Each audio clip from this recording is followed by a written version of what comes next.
Well, I want to welcome everyone to The Power of Her Story. And today I am thrilled to have Chris Thorne with us. Chris has been in the military. He served for 30 years, and he also has spent 15 years of senior level human resource management. And he brings all this experience to being a fierce advocate for our protectors, for our veterans. And I am just going to leave it at that for the intro and just have Chris share his story. We are thrilled to have you, Chris. Thank you. Welcome. Thank you so much, Sarah. It's really such a privilege to be able to be here and share with you today. And thank you to you and everyone involved for really creating this platform, the ability to be able to share. So as Sarah said, my name is Chris Thorne. I am a U.S. Navy veteran and a proud Navy veteran. And hopefully I can share a little bit about me and give you a little bit of insight into who I was, who I am, and hopefully who I will be, because I think we all go through different phases of life and in that growth process. So for background, I'm born and raised in Phoenix, Arizona. So I'm a West Coaster by nature. I happen to love sunshine. I currently am here and living in San Diego. So I continue my sunshine. And I always say, 365 days of bright blue sky is just fine with me. One day of cloud is just a little bit too much. So happen to be in the right place for that. But born and raised in Phoenix and joined the Navy at 17 years old back in the 80s. When, before the internet was really a thing, and 17, you had to have your parents' permission to join the military. But my parents were divorced at the time. I lived with my father in Phoenix, but my mother lived in Nebraska. So I always think about my recruiters and the joy they had of trying to FedEx forms back and forth between Lincoln, Nebraska and Phoenix to get all of them signed off properly and appropriately to get me in. And, looking back, what I know now, they really worked their tails off to make that happen. I was glad they did. But, growing up, the truth is, growing up in Phoenix, I love my parents. I think they're amazing, but I did not exactly have a model childhood. Parents divorced fairly young. It was a household that was honestly filled with a lot of arguing, fighting, and just not positive experiences in there. And unfortunately, as a young kid, a lot of the things that I was exposed to in that led me toward bad personal choices. I take responsibility for those choices. I don't believe that we are in a pathway, but I did make poor personal choices. And the truth is that as a young kid, even though I really felt a calling toward a military culture and felt the military was my future. In high school, I was in the Army JROTC program, and I was a member of the Sea Cadet Corps, and doing those things as a teenager. I was really certain that the military was a pathway that I wanted to pursue. But I also had real issues of not having anybody as a role model to look at that I could say, that's who I want to be, that's where I want to go, and believe that I actually had the capability and capacity to do that. And quite honestly, I think I had pretty significant issues, honestly, as a child in believing that I was capable of being successful. I had not seen success demonstrated, and I just don't think that I believed it was possible. And because of that, my high school career was a very poor high school career, increasing levels of absenteeism and just all kinds of things to the point where I actually dropped out of high school in my senior year. Who drops out of high school in the senior year, right? But I dropped out of high school in my senior year. Not something, honestly, that most people know. That's actually something that very, very few people actually know about me. But I did, and I was drifting quite a bit, but I decided that it was time to see if I could do the military thing. Now, as a high school dropout, even in the 80s, not exactly an easy thing. Now, I was lucky enough that I had ASVAB scores that were pretty darn high. So when I showed up to the recruiter's office, they were willing to say, hey, let's take a look and see what we can do. And at the time in the 80s, there was a small percentage that each recruiter could enter into the military as a non-high school graduate. And I was really glad that they took that risk on me, and they got me in. But as 17 years old, I left for Navy boot camp here in sunny San Diego when we actually had a boot camp here.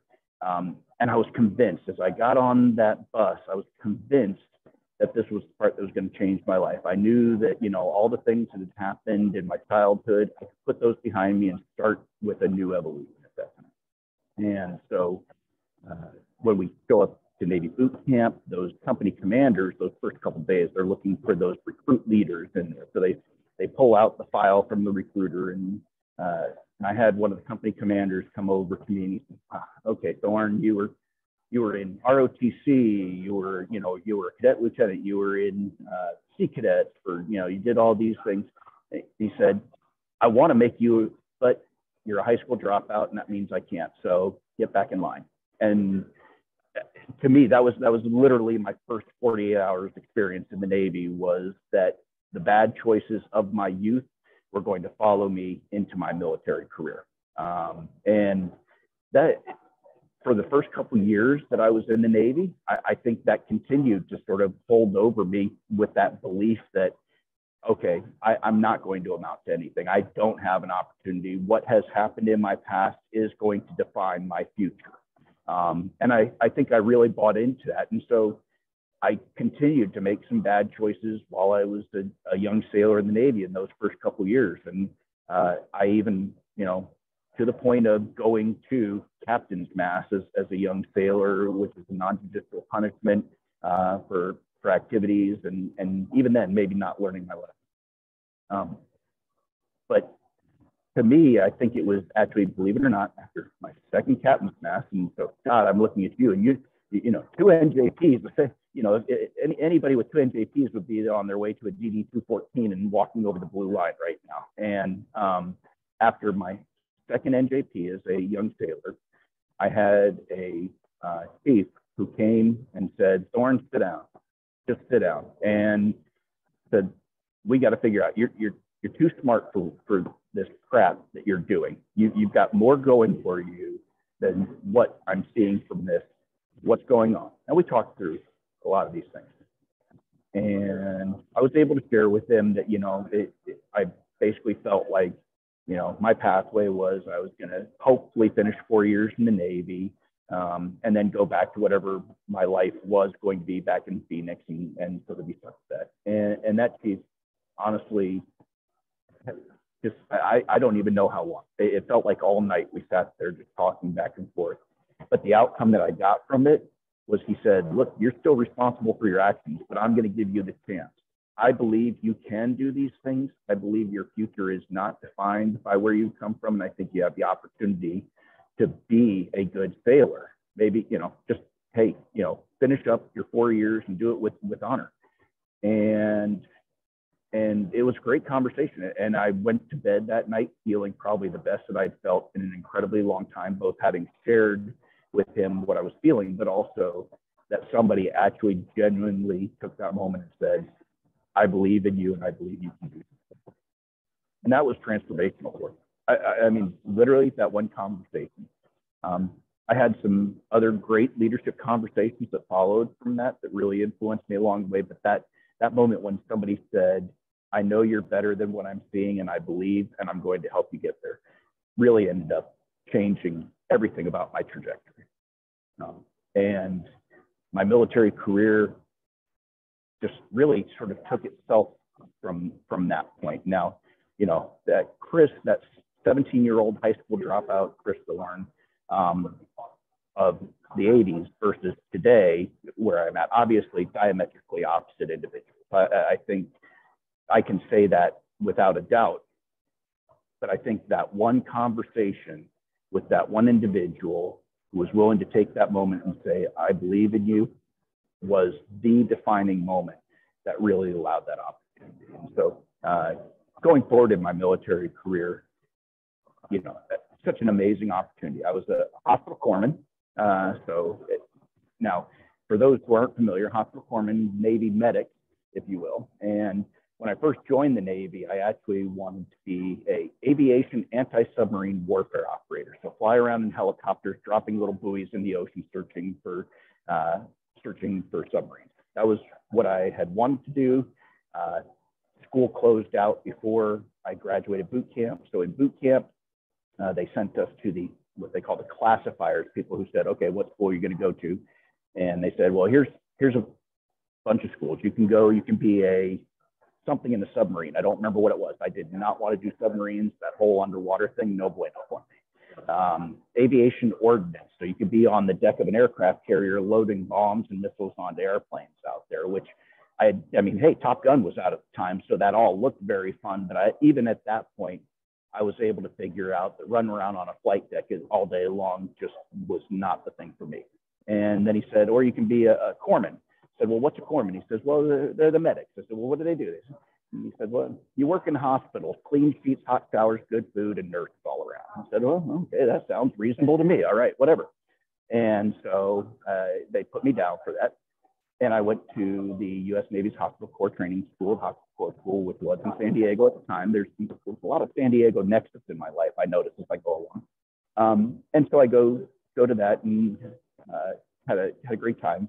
About 4 of the folks who were in boot camp with me went to that same Hospital Corps School class. And I remember one of my good buddies named Toby Trinidad. He and I, because I'm Thorne and he's Trinidad, and everything in boot camp and initial accession training is all done by alphabetical. He and I were always just side by side. Everything we did, Thorne and Trinidad, side by side. So go to Hospital Corps School, and we get to the point where they're going to tell everyone what their orders are. I mean, there was no choice. It's just everyone's getting orders. So we assemble as a class in this little auditorium. They start reading orders out and, reading people, oh, you're going to this ship. You're going to this hospital. Hey, congratulations, you're going to Rota, Spain, or whatever, and they go through all these initial duty stations, and they get down to Toby and I down toward the end of the alphabet and say, Trinidad, Thorne, you're going to Field Medical Service School. And we both sort of looked at each other and we said, what is that? Then we looked at them, we said, what is that? They said, you're going with the Marines. And we both said, do not understand what you're talking about. We joined the Navy. So what is this Marine thing you're talking about? And they said, you're going to go up there, they're going to teach you, and then you're going to be assigned to a Marine unit. That came as a real shock to us, that whole concept of going to the Marines. We hadn't heard about that portion. So we went to Field Medical Service School, and it turned out to be fun. We both actually really enjoyed the idea of being out there operational with those Marines, being a trusted corpsman with them, being able to not just be with the unit, but be somebody who could really do something valuable for the people and taking care of them. So we loved it. We had a great time. And unfortunately, Toby had a medical issue during our first assignment. We went to the same unit, and he unfortunately ended up having to leave the Navy due to a medical issue, which was a shame, but still it was a lot of fun. Going from there, my first unit assignment was over in Okinawa, Japan. Scott, for you, 3rd F6G, Okinawa, back when it existed, 89. I showed up there and had a great, about a year and a half. It was an amazing assignment, did lots of things, working with the 31st View over there. I did about 5 months on a deployed MAGTAP down to the Philippines, and we had some really interesting times with the things we were doing in the Philippines in the 90s down there. And actually left the Philippines right before Mount Pinatubo blew up. So I was really glad that I missed that one. Came back, and next place after that was left Okinawa. And after being in that tropical paradise, evidently the detailers figured out that I like warm environments. And so they lined me up for a little place called 29 Palms is my next place. And again, as a young 18-year-old sailor, I said, where the heck is 29 Palms? And my detailer said, well, it's really close to San Diego. I said, okay, that sounds good. For those of you who have not been to 29 Palms, it is not close to San Diego. It's close to a lot of desert tortoises, but it's not close to San Diego. and Scott, I see you. I know you know that environment out there. But still, ended up being a wonderful 3-year tour out in 29 Palms, and I actually met my wife in 29 Palms. So I was a surgical technologist, and I was assigned to the Naval Hospital in 29 Palms. So this is the part where I can share this now because I'm retired and nobody can take it. It is what it is. So I was a surgical technologist at the Naval Hospital, and my wife, Amy, reported as a new anesthesiologist out there. Now, for those of you who are military, you're probably already figuring out, wait a minute, Chris was an enlisted surgical technologist. His wife was an anesthesiologist. That probably means, yep, he was an officer. And so, you know, it was 29 Palms, folks. It was the early 90s. And the truth is, we just found each other, we found love, and we're still married to this day. So at almost 30 years later, it seemed to have worked out okay. But our official line for so many years was, we got married and then we just woke up one day and looked at each other and said, oh, you're in the military too? Huh, who knew? So, but luckily, we were really graced by the fact that we were very forthright once we were married. We were very forthright and told the Navy all about it, and the Navy actually worked with us, and so we were able to get co-location duty orders in different places. After 29 Palms, went to probably the one tour in my naval career that really almost made me get out, and that was out to Washington, D.C. I was out at what at the time was Bethesda Naval, but the entire everything about the Washington, D.C. area, not just, I mean, the command of Bethesda was okay, had issues, they all do, but just the entire toxic environment of the D.C. region just really had me second guessing whether or not a military career was right. And that was coming up to almost 10 years in the military while I was out there. And really at that point, for anyone who's been in military service, if you're sort of going on, 10 years is kind of a break point. You know, if you cross 10 years, you're kind of committing yourself to staying toward a retirement. And if you're going to get out, you do it before 10 years. And so I was coming up to that 10-year mark, and it really had me reconsidering. But we had our first son while we were there, and that really sort of re-energized a lot of life, and I decided to stick with it. And so left there and returned back to Okinawa for another tour in Okinawa, did 3 years, and this time, you know, diametrically opposite of being in Washington, D.C., going out to Okinawa, being operational with our Marines out there, and had just an amazing time. Now, I give my wife an incredible amount of credit. As I mentioned, she's a Navy anesthesiologist. So all these things we're doing, she is still an active duty Navy anesthesiologist officer with her responsibilities. We go to Okinawa. I'm assigned with the Marines out there back at 3rd FDC, Scott, so bless them. And she's at the Naval Hospital. And out of that 3 years that we were on Okinawa, I was probably deployed 1.5 years of those on different exercises, going off to do whatever the different things were, going to Korea, to the Philippines, Thailand, 3 or 4 times to Thailand, a couple of times, you know, just doing all these things. We had our second child while we were in Okinawa. And so, you know, I give her so much credit because for that 1.5 years, she was the mother of 2 young children, one of them a brand new newborn, dealing with them in a completely foreign culture, alone without friends and family out there while I was gone for 1.5 years. That'd be enough for almost any military spouse. But on top of that, she also had her own professional career as a naval officer and as an anesthesiologist. That's what you can do. So I think she's an incredibly strong individual for being able to do that, for putting up with me leaving her to do that. So great tour over there. And left Okinawa in 2000 with both of us had orders to come back to the San Diego area. And from 2000 through my retirement and her retirement in 2018, we were very lucky and we were able to homestead our family in one house in San Diego, which is incredibly unique. You know, our children, for the most part of what they remember in their existence, were able to grow up in the same location, same house, same friends, and all that, which, you know, any military family, that's almost unheard of across an 18-year span of military service. But for a dual active duty couple, that's you know, certainly unheard of.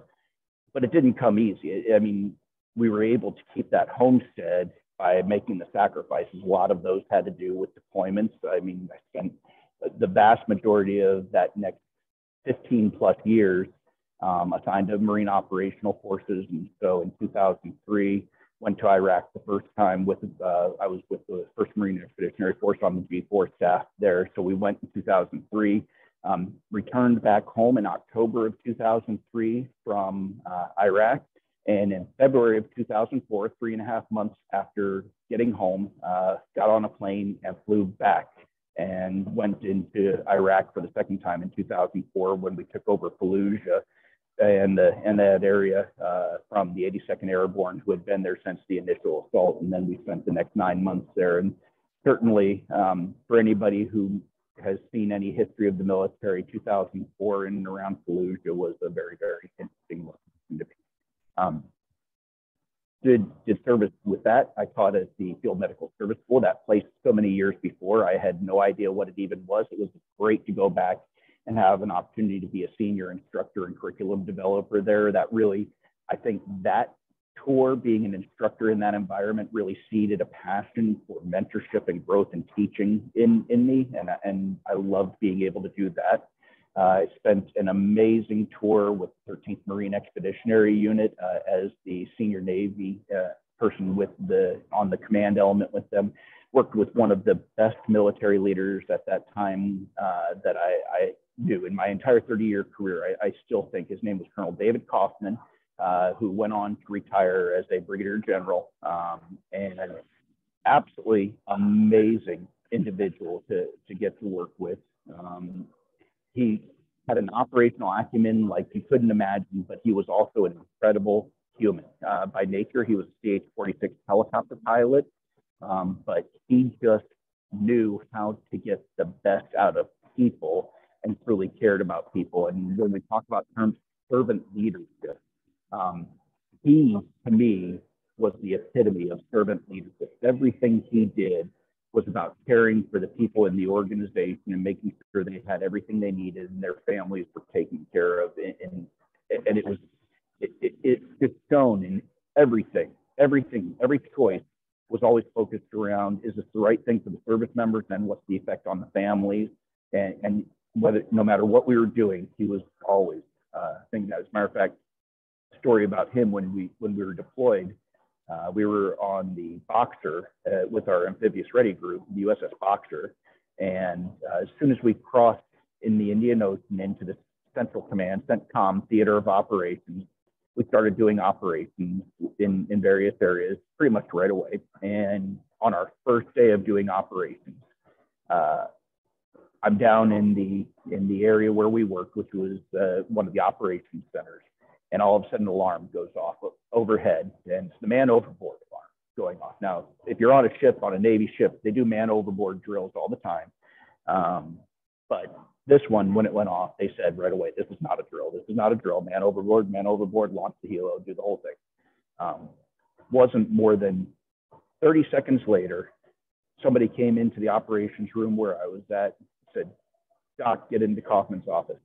And I didn't know what was going on. And so I moved. I got in there. I went into the CEO's office, and he was sitting there at his desk, literally with tears in his eyes. And he said, one of our Harriers just flashed. And so the man overboard was one of our Harriers launching. Had actually just gone straight down into the water on going off. Pilot had ejected, but a pilot ejecting on a Harrier taking off the deck of a carrier, off deck of a ship is not a very positive thing. And I think all of us had the same thought of what the outcome of that was going to be. But he said, they're fishing him out now. Get down, tell me what's going on. And so went down to medical. I can share a positive story somehow miraculously.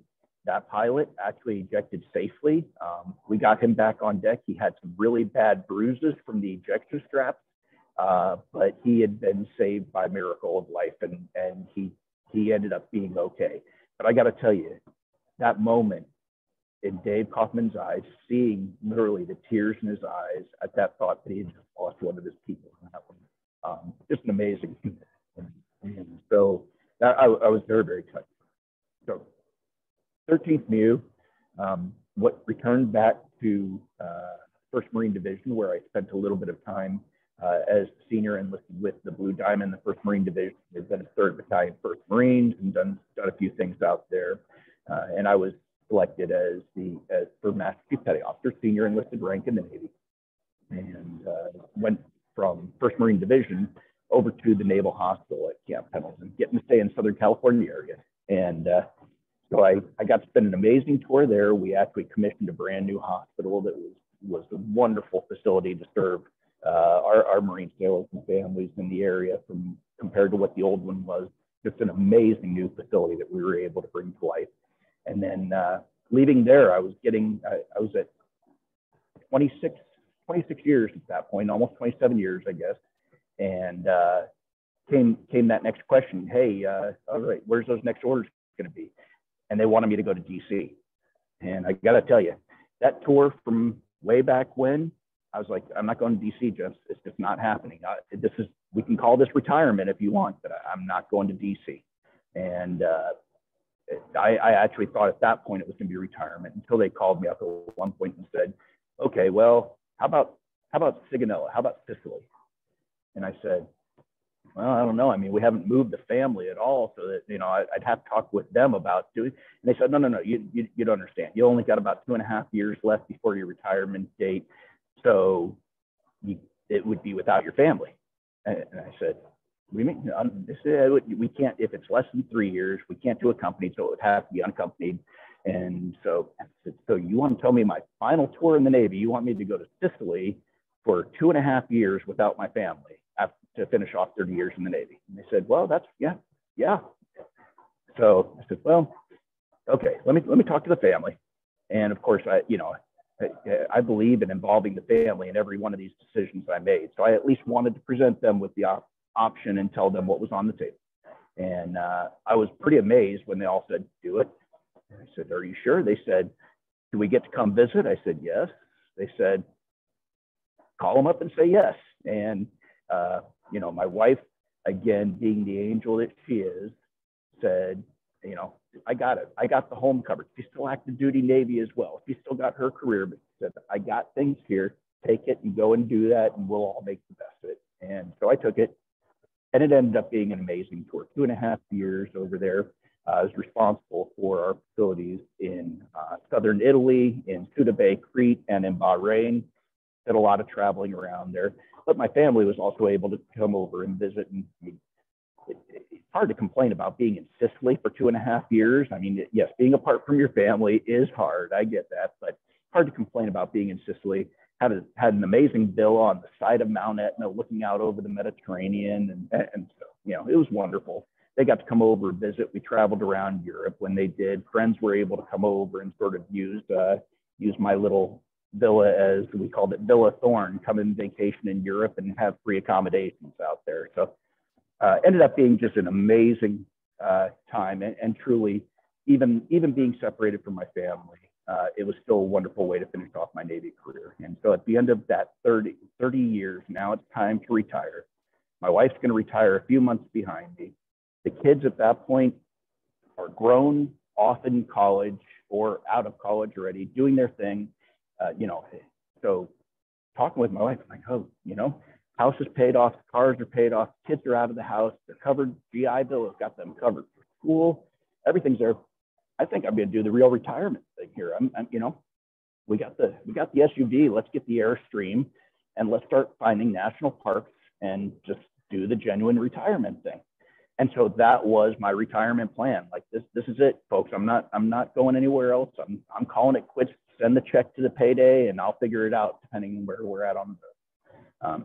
Now, that was my plan, and my wife and I joked about it, and she said, I give you 6 months.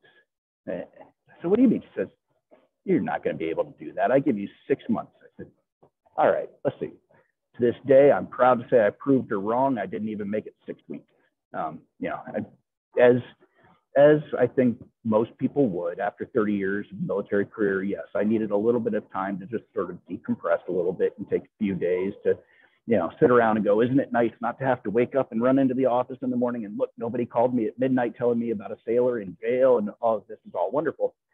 And then I started getting that little, well, what am I going to do with the rest of my life moment there, that so many in transition. Now, Scott's on here, and I know Scott works with a lot of service members in military transition. And for most people, if you get past the state when you're actually out and then start with the what am I going to do with the rest of my life, that's really a recipe for failure. Honestly, that's a lot of bad outcomes from that. I do not recommend it for anyone. I just happened to be lucky enough to be in a situation where I had that time and flexibility to be able to do that exploration. But because I had that time and flexibility, it also allowed me to realize that a lot of my background that I had in doing direct human resources, HR, I mean, no kidding, legitimate HR, that's one of the benefits of working in the medical field is that 75% of our staff were civilian staff. So we were actually working in genuine human resources as you would think of it in civilian practice out there. And so I realized I had an opportunity to take my military experience combined with the human resources experience and hopefully use it for better when I started getting involved in this program some may have heard of. It's called Dod Skill Group. Fairly new program at the time, but it was completely underutilized, mostly underutilized because most companies didn't know about it. Most people didn't know how to use it. Service members didn't know about it. And so I was presented with an opportunity to really try and help this program grow, working with the DoD, working with industry, using my HR background and that military background as a unique combination to be able to help companies understand how they could engage with it.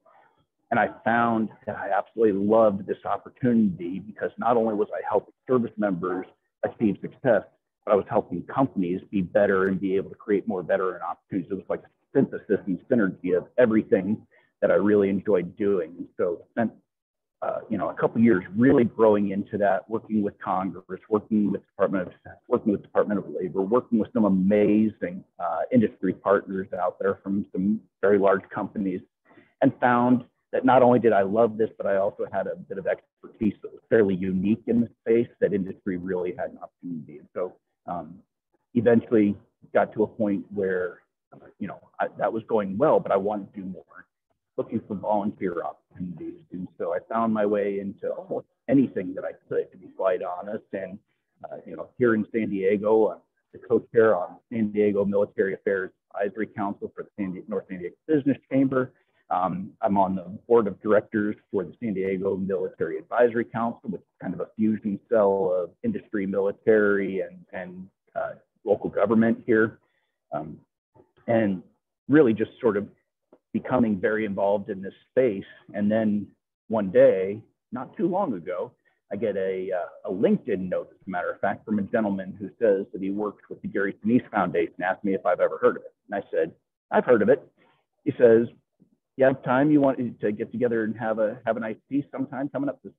I said, sure, why not? I had no idea. I didn't know if he was trying to pitch me for money or exactly what was going on. But we agreed, we sat down, and he showed up, and I could tell right away. And I think I was sharing this with Sarah before. He got as far as saying, Gary Sinise Foundation, when we sat down together, I said, yes, now tell me what it is you want.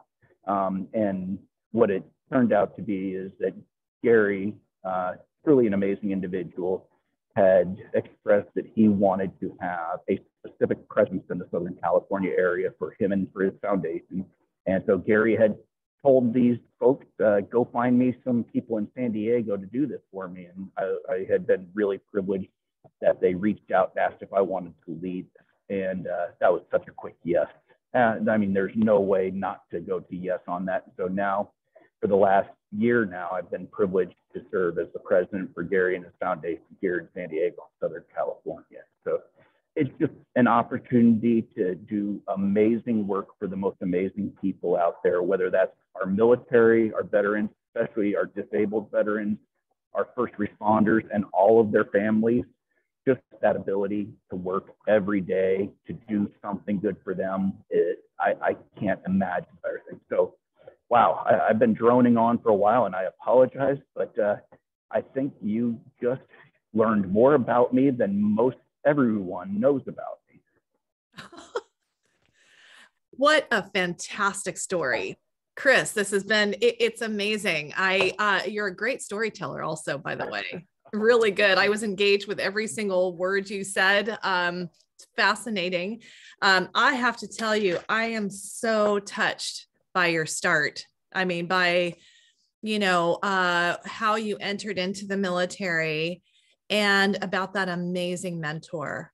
I mean, that is just such a great reminder for all of us, that really just seeing past a label or a description. I mean, really looking and seeing the strengths in people and believing in them, and how that person absolutely changed your trajectory to where you believed in yourself. And now you are doing, I mean, you are so inspiring in how you advocate for other people and how you use all your experiences. So it doesn't surprise me that you ended up with Gary Sinise at all. I'm really excited about that for you and for everybody else that you're touching with this. So thank you so much for being with us. It's amazing. It's a pleasure. Thank you. And I would agree with you, Sarah. That one individual truly, and I know there were people all through my life who have touched, affected, and altered and changed things. But that one individual, if I were to call back to somebody who really was a difference maker between where I could have gone and where I ended up going, I think that's the linchpin. That one person taking that chance that day, that time to sit down and have that conversation and say, you can be better than it, changed everything. Wow. Fantastic. Thank you so much for sharing that. That's again, for all of us to just take hold of that and know that we can make such a difference in somebody else's life just by believing in them and showing and reminding them of who they really are. So thank you. I'd love to open it up for comments and questions. Good to see you, Natalie. Yeah, Scott. Hey, Sarah, I was about to explode wanting to, interact during Chris's story. And you were so right, Chris, you're an amazing storyteller. You had me from the first word to the last. And, I had to fight back tears a couple of times. I'm not ashamed to admit that. It's amazing. Your story is incredible. And listening to you, I saw so much of me as a young man too. It sounds just from your origin story through up to retirement, so many similarities, and some of it's obviously because we served in the military, but some of the personal aspects of your story really mirrored mine, and it's incredible. I can't wait to have a further conversation with you. And it was very hard, when you host a podcast, listening, I'm thinking about questions to ask, and okay, this isn't my turn. I was trying very hard to be good because there's so much to talk to in your story. And the part about your wife and the fantastic job that she did, obviously serving our country, but also enabling you to do the great things that you did in your career. And you made the Marine Corps a better place, that's for sure. Yeah, I'm enthralled with your story, and God bless you for what you've done serving our country and then the continued service. And that says a lot about who you are.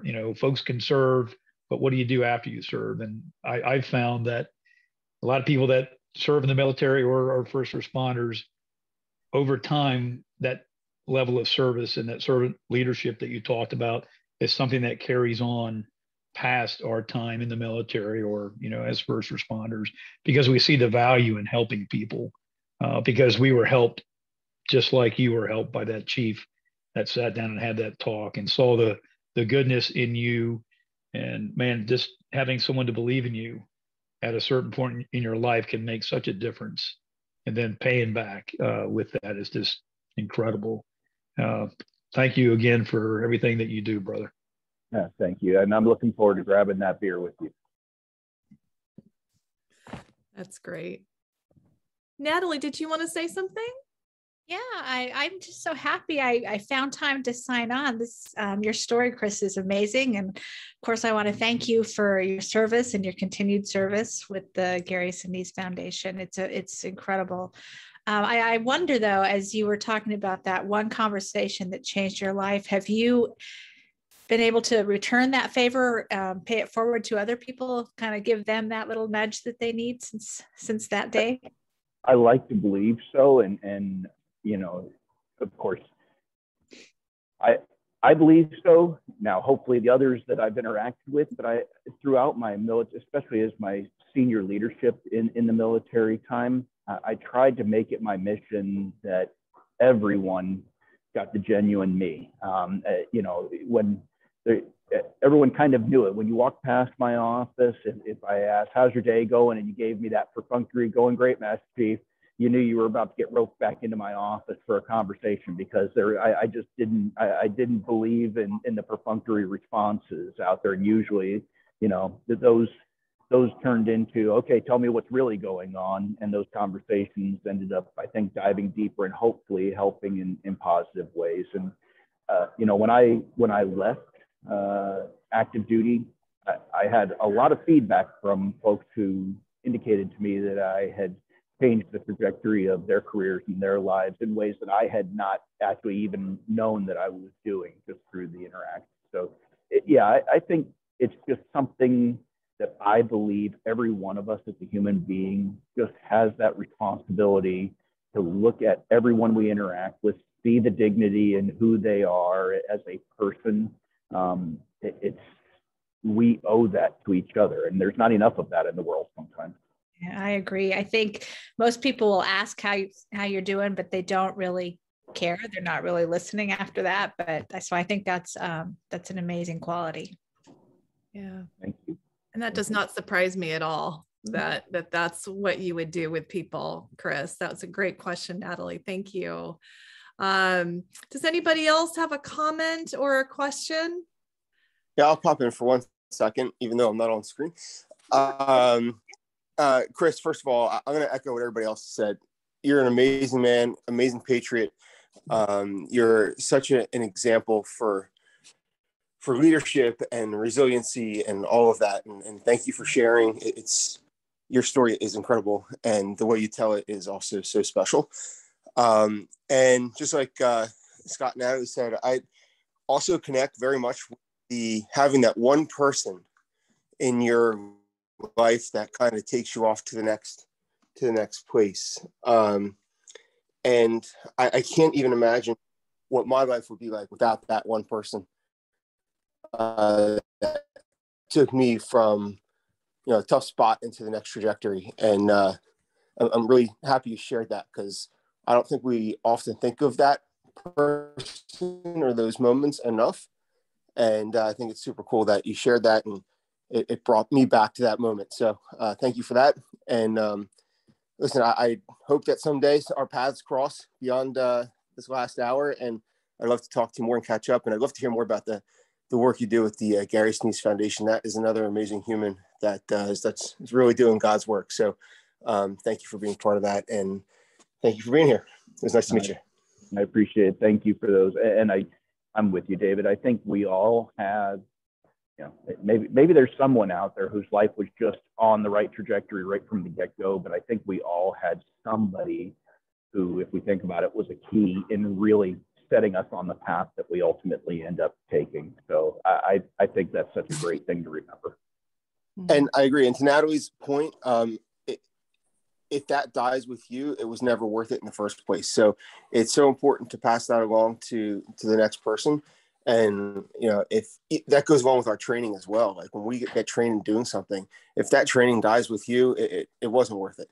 To be able to pass that along to somebody else. And, the tactician is never the master, it's the trainer. So if you can master a skill and send it on to somebody else, that's incredible, and great work, man. I appreciate it, and nice knowing you. Awesome. Love that. Thank you so much. Thanks, David. And Scott, Thanks, Sarah. Yeah, I thank you, Chris, for coming on the net and talking to us about your story, and it's great. Echoing everybody else, it's great to see another Navy sailor. I'm a SEAL officer, about 10 months from retirement after 20 years, and so You have way more years than I do, so thank you for your service. And I've met Gary a few times, quite a few times actually. He's come to a lot of the Naval Special Warfare Foundations, and Gary is a big proponent of helping SEALs in the community out. At least he did early in his career, and I'm probably sure you're still very much involved with folks in the spec war community. So I appreciate the work that I know that Gary's got you doing in that. But would definitely love to pick your brain about SkillBridge stuff and other opportunities, and at a time that it makes sense, and would love to get a cup of coffee or a beer with you as well. So thanks, Chris. Appreciate it.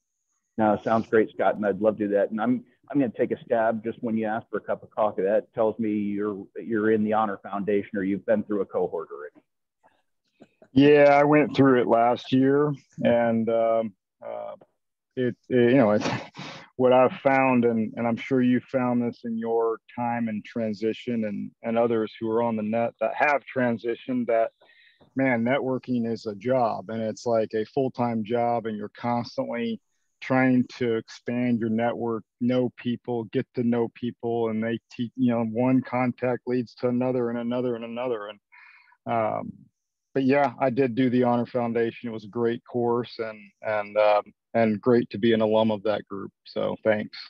Awesome. And absolutely, it'd be great to connect and grab a coffee, a beer, a tea, or whatever is good for you. Absolutely look forward to it. That's great. Scott, isn't it like 50 cups of coffee that you have with the Honor Foundation? Is that the goal?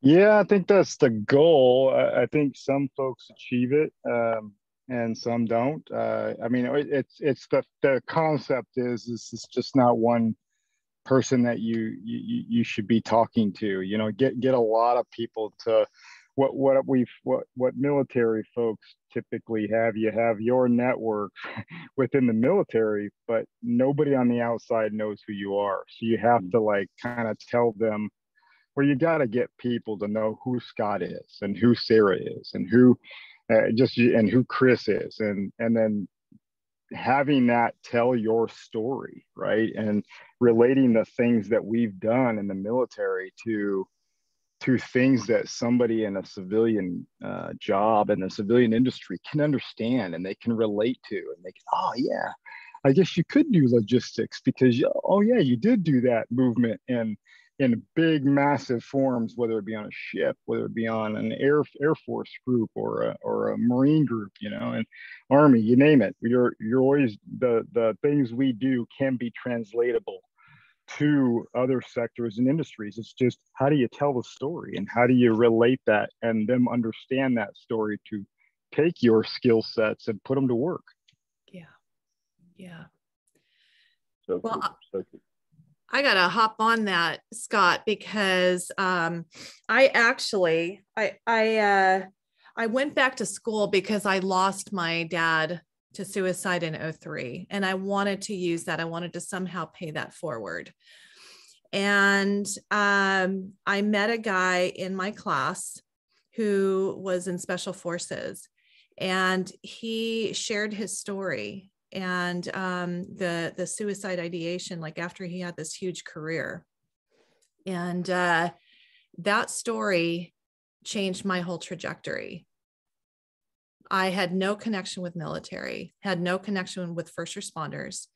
And his story, I could not believe that we were sending kids off with no warm handoff at the end, and that we were losing them to suicide. So I got certified as a counselor, but I have not used that. I have tried to make my own way with the power of our story in that gap, so that people could meet each other, connect, have a safe place to process the story. And so I really appreciate that. And I just want to also reiterate that your stories are powerful. They change civilians' lives. So yeah, it is powerful, and it really does change people when we can understand everything that you're bringing also into the civilian arena. I'm always amazed. I just cannot believe that we're not utilizing our veterans more. The more veterans that I meet, the more first responders I meet, I can't believe that we're not using them in a great way in leadership. So I love what Chris is doing. I appreciate you sharing that, Scott. And then again, Scott Duncan and David Perez on the call are doing so much to try to pay all this forward. Also, Natalie Riley is actually an editor, and she's the Nothing But Love Notes lady, and also edited her boyfriend's book, Chris Hoyer, When That Day Comes, a retired police officer. So there's a lot of, again, it's camaraderie, it's connection, it's getting the right people together to be stronger together and make a difference. So does anybody else have any last comments? Yeah, Sarah, I do. I mean, what you just said was incredibly powerful, and I know that you don't often share that part of your story with folks, and that's the one thing that I think is so genuine and powerful about what you're doing and helping the communities that you're helping, and that's why all the folks under your umbrella love you so much for who you are. Thanks for all you do. And on maybe a funny note, when you said, Scott, isn't it 50 cups of coffee? I thought you were talking to me, and I'm like, well, yeah, that's about what I do each week. So yeah, I achieved that a long time ago. But King of the coffee. Yeah, but Sarah, go ahead. Yeah, I was going to say just one last thing for Chris. When my first duty station was Okinawa, I was 1 year unaccompanied second lieutenant, and our executive officer, Lieutenant Colonel Reap, this guy was a stud. I mean, he was a monster, but he was smart, funny man, just a hell of a leader, right? And I remember him telling me, he said, back when I was young, when I was a company grade officer, if you didn't have at least one NJP, you weren't going anywhere. So it was funny how times change, right? That is true. It is true. And I shared that with sailors. I was open to say, look, 2 NJPs early in my career. It's by grace that I had the ability to continue my career and good leadership who saw in me. It's hard. I can't imagine a service member today being able to survive through that happening in the environment that's in the military today. So I recognize how lucky I was. Absolutely. Yeah, that chief had it going on. He knew what he was doing. Awesome. Amen. Appreciate it. Natalie, did you have something you wanted to comment on? I was just going to thank you too, Sarah, because I feel like our world is just getting smaller and smaller, and everybody that we meet, it's like 6 degrees of Sarah Corral. So it's like we love it, and we just really appreciate you and you being there no matter what. Like whether we can show up or not, you were there, and that's like a light for us. So thank you. Oh. I agree with that 100%. I had a ridiculously weird business phone call yesterday that came back to Sarah. I haven't even told her that yet, but it completely unrelated, and it went through Hector to come back to you. Like, it was the strangest conversation ever, but it was, yeah. So 6 degrees of separation with Sarah for sure. Oh, wow. Okay, we'll have to talk more about that one later. I'm curious. I think that's be the name of your book. Right. Although, on that topic, I will share with all of you, if you're a 6 degrees of Kevin Bacon person, just so Gary starred in Apollo 13 with and is good friends with Kevin Bacon. And so now I'm Gary, and we've all met, so you're all 3rd degree from Kevin Bacon. Oh my gosh, that's funny. That's great. Well, Chris, I'm going to shut off the recording. I just want to thank you so much for the time that you have taken to be here and to share your story and to start this conversation. And I know I'm leaving it feeling very inspired. So I really want to thank you. Thank you so much, Sarah, for what you do. It is truly amazing. And I love hearing from the others on how meaningful it is to them well. And thank you for the opportunity to share today. And I appreciate all of your time. Thank you.